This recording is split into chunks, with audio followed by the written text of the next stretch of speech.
Ils ont imaginé un monde sans noirs, histoire très amusante et très révélatrice à propos d'un groupe de blancs qui en avait marre des noirs. Ceux blancs avaient décidé d'un commun accord de s'évader vers un monde meilleur. Ils étaient donc passés par un tunnel très sombre pour ressortir dans une sorte de zone nébuleuse au cœur d'une Amérique sans noirs, où toute trace de leur passage avait disparu. Au début, ces blancs poussèrent un soupir de soulagement. Enfin, se dirent-ils, fini les crimes, la drogue, la violence et le malaise social. Tous les noirs avaient disparu. Mais soudainement, ils furent confrontés à une toute autre réalité. La Nouvelle-Amérique n'était plus qu'une grande terre aride et stérile. Les bonnes récoltes étaient rares car le pays s'était jusqu'alors nourri grâce au travail des esclaves noirs dans les champs.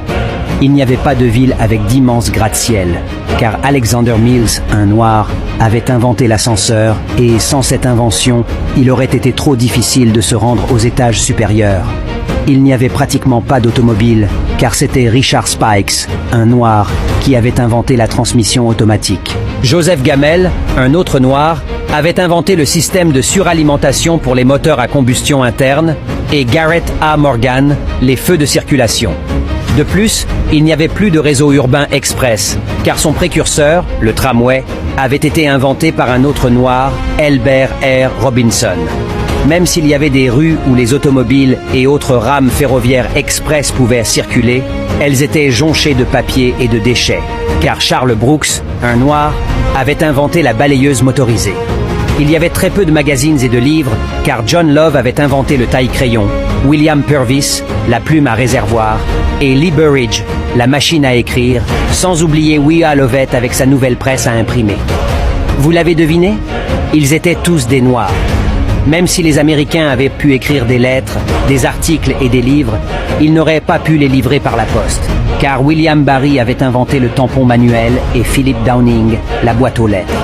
Le gazon était jaunâtre et sec, car Joseph Smith avait inventé l'arrosoir mécanique, et John Burr, la tondeuse à gazon. Lorsque les Blancs rentrèrent dans leur maison, ils constatèrent qu'elles étaient sombres, ce qui n'était pas surprenant puisque Lewis Latimer avait inventé la lampe électrique, Michael Harvey, la lanterne, et Grenville T. Woods, l'interrupteur régulateur automatique. Enfin, leur maison était toute sale car Thomas W. Stewart avait inventé la vadrouille et Lloyd P. Ray, le porte-poussière. Leurs enfants les accueillirent à la porte, pieds nus, débraillés et les cheveux en broussailles. À quoi fallait-il s'attendre? Jeanne E. Matzelinger avait inventé la machine à forme de chaussure, Walter Sammons, le peigne, Sarah Boone, la planche à repasser, et George T. Samon, la sécheuse à linge.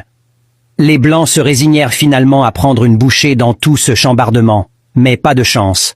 La nourriture était devenue pourrie car c'était un autre noir, John Standard, qui avait inventé le réfrigérateur. N'est-ce pas étonnant? Que serait le monde moderne sans la contribution des Noirs? Martin Luther King Jr. a dit un jour, « Quand vous êtes prêt à partir pour le travail, sachez que la moitié de toutes les choses et de tous les appareils dont vous vous êtes servi avant de quitter votre maison ont été inventés par des Noirs. » Tout cela pour vous dire, chers frères et sœurs, que l'histoire des Noirs ne se résume pas seulement à l'esclavage. Quand nous pensons à Frederick Douglass, Martin Luther King Jr., Malcolm X, Marcus Garvey et Dubois. Diffusez ceci à tout le monde afin que tous sachent la vérité. C'est le minimum que nous puissions faire pour leur rendre hommage. Comme disait Bob Marley, « Time will tell ». Le temps le dira. Je ne peux m'empêcher de publier ce texte qui en dit long sur le complexe d'infériorité que certains Noirs nourrissent quand il s'agit de la maîtrise des nouvelles technologies. Noirs et fiers.